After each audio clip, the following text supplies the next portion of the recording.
Welcome and welcome back. Trust that you found time this summer to recharge your batteries. I too have been away for a while. It's common for rabbis to feel that by the time July rolls around, they are in the last sprint of a long marathon, stumbling to the finish line, tongues hanging, legs heavy, breath labored.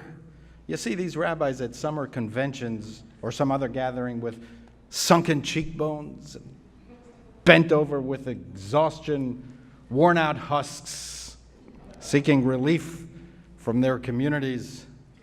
Of course, our community only inspires. If rabbis get tired here, it's only exhilarated exhaustion, the kind that leaves you not empty but filled with gratitude. Every day here, we thank the Lord and you for allowing us to be here. There, but for the grace of God, we could have been in, well, I won't say because we broadcast our services to some of these places. Still, it's good to get away for a while. Absence makes the heart grow fonder. One of the places that relaxes me is vineyards. There's something so soothing, so romantic, so aromatic about a late summer harvest.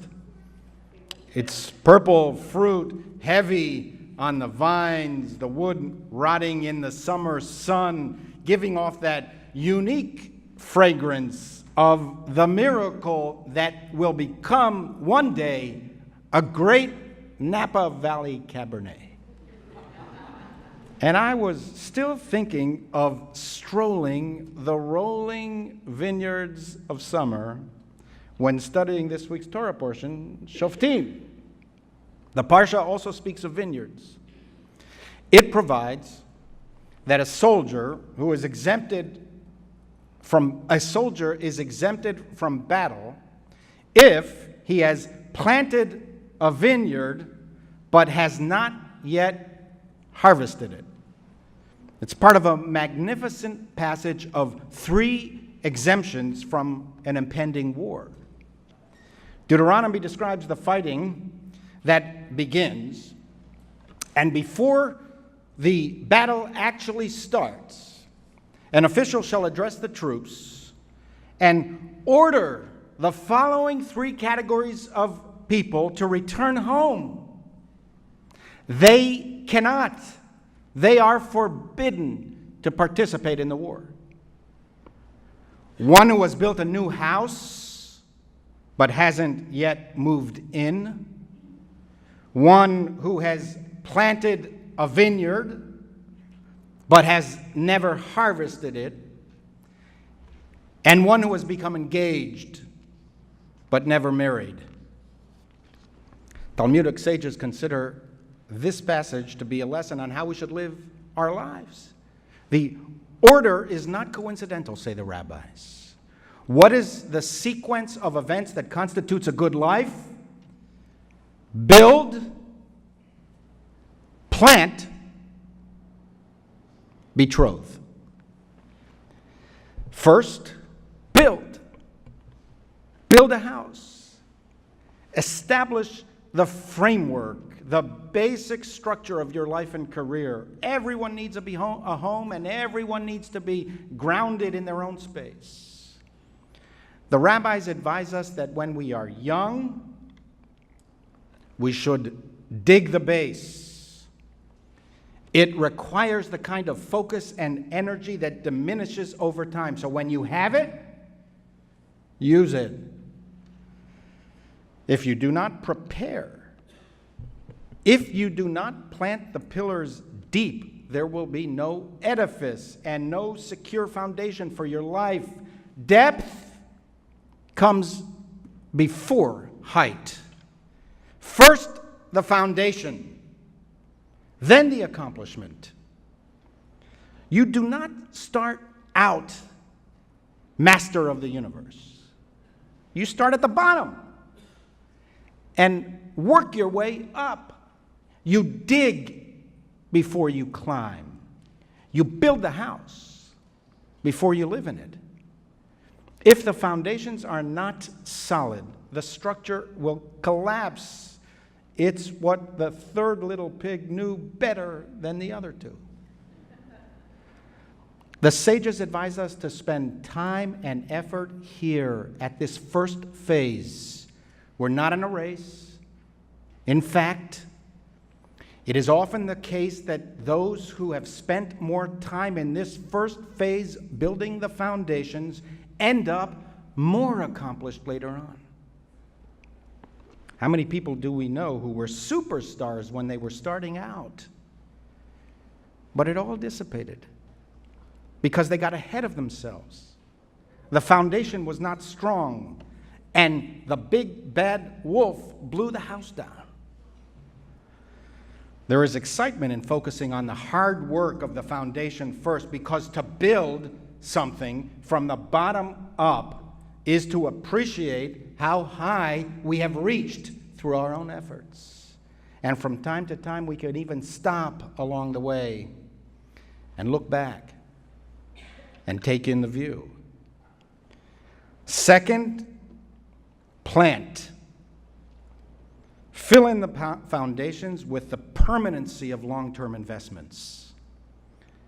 Plant the seeds that will bear fruit only years later. You can't drink the wine of life if you have not planted and cultivated the grapes.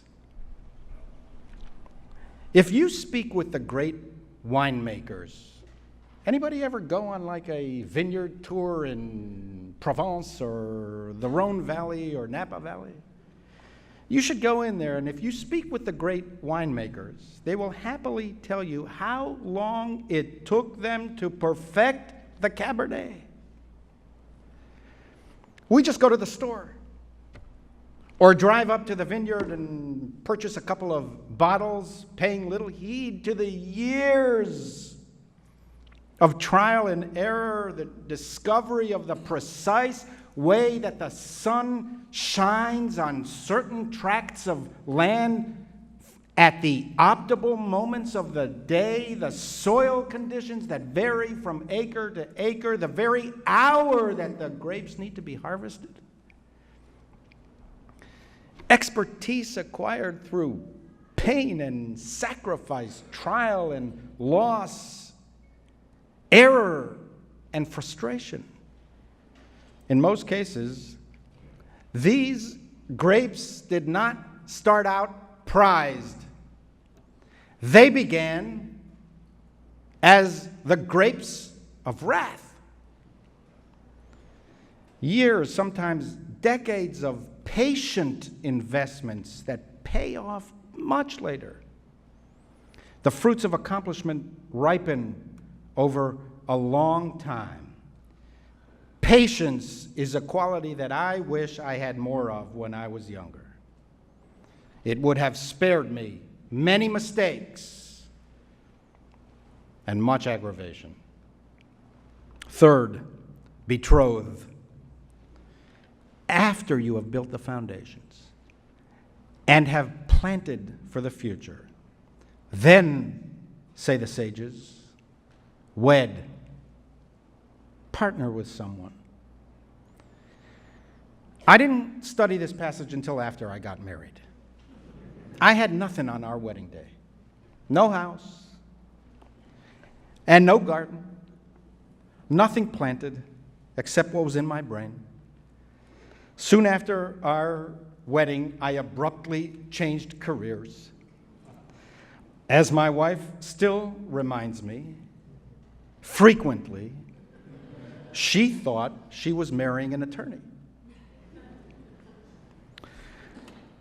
But my experience of young adults today is that, by and large, they actually follow the ancient rabbinic advice. They want to establish careers first.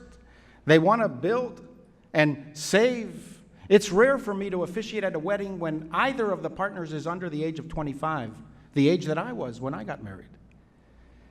Jewish wisdom is so inspiring in its basic simplicity. The sages recognize that we start out working for ourselves. Marriage symbolizes the transition from the self to others. But we need that phase first, that we focus almost exclusively on ourselves. To build the foundations and to plant the long-term investments are so time and energy consuming that while the rabbis encouraged all of us to partner with someone, as the book of Genesis says, it is not good for a person to be alone. Still, Jewish wisdom teaches that we must also be for ourselves. Im einani li mili. If I am not for myself, who will be for me? It is not that self-awareness and self-regard are discouraged in Judaism. To the contrary. Without a high sense of self, there is often only low accomplishment. We are competitive, ambitious, and even envious of friends and colleagues who we may think are more accomplished and are ahead of us in various stages of life that even the rabbis set forth. That's not all bad. Competitiveness propels achievement. We cannot compete well if we are not competitive. And if others jolt us to work harder, that's not necessarily a bad thing. In fact, the Torah portion tells us that the reason for the exemption from military service for these three categories of people is the fear that if they should die in battle, someone else would simply step in and take over on the cheap what was purchased over many seasons and much labor. If a person who has planted the vineyard, taken all that time and all that effort to plant the vineyard, but has not yet harvested, if that person is killed, someone else, says the Torah, will swoop right in and reap the harvest. And that fear in the mind of the soldier is so devastating to unit morale that it is best to exempt such a person from military service at all. I can identify with that.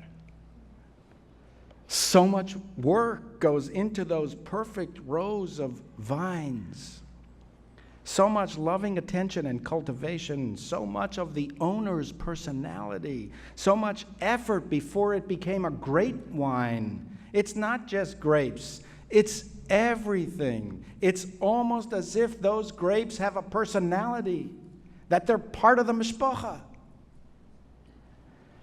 the family. And after all this, before the first harvest, someone could just waltz right in and produce the Cabernet and reap the rewards. In other words, Judaism recognizes that competition, pride in our work, possessiveness, in and of themselves are not inherently bad. They are necessary characteristics, especially in the building and planting phases of our lives. But the sages teach that there comes a point when we must wed. We must commit to something and someone and some principle and some goal beyond ourselves. That is what marriage represents, someone else. And it's why the Talmud implies that it comes after our most egotistical and self-absorbed phase. We can't stay in that phase. We have to move from the foundations. After years of investing in ourselves and pursuing our own ambitions, we run the risk of going beyond healthy self-regard into narcissistic self-obsession. We see that all the time in America. And the collective cannot survive if the individuals are only concerned with themselves. Thinking about others, doing for others. These are the reason, the purpose, and the fulfillment of building and planting. We need material things. We need a house and an income. And a good bottle of Napa Valley Cabernet in the gloaming of the setting sun is heavenly. How sweet is the light, and what a delight for the eyes to behold the sun, writes Ecclesiastes. But affluence and personal accomplishment alone are not our purpose. What we really want in life is not a bigger bank account, although that would be nice. What we really want is some profound understanding of why we live that can only be acquired through others. Our highest humanity always leads to something or someone other than ourselves. The more we actualize our humanity, the more we are led to serving others, believing in others, helping others, and loving others. So don't forget to wed. Wed yourself to someone or something, not yourself. This is the purpose of life.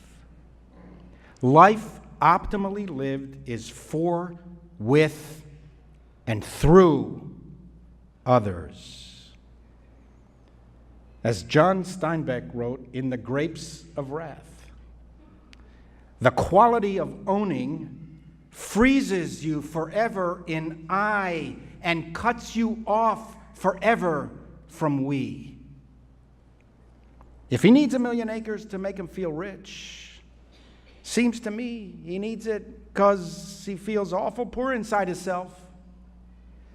And if he's poor in himself, there ain't no 1,000,000 acres gonna make him feel rich, and he don't seem like he's having much fun.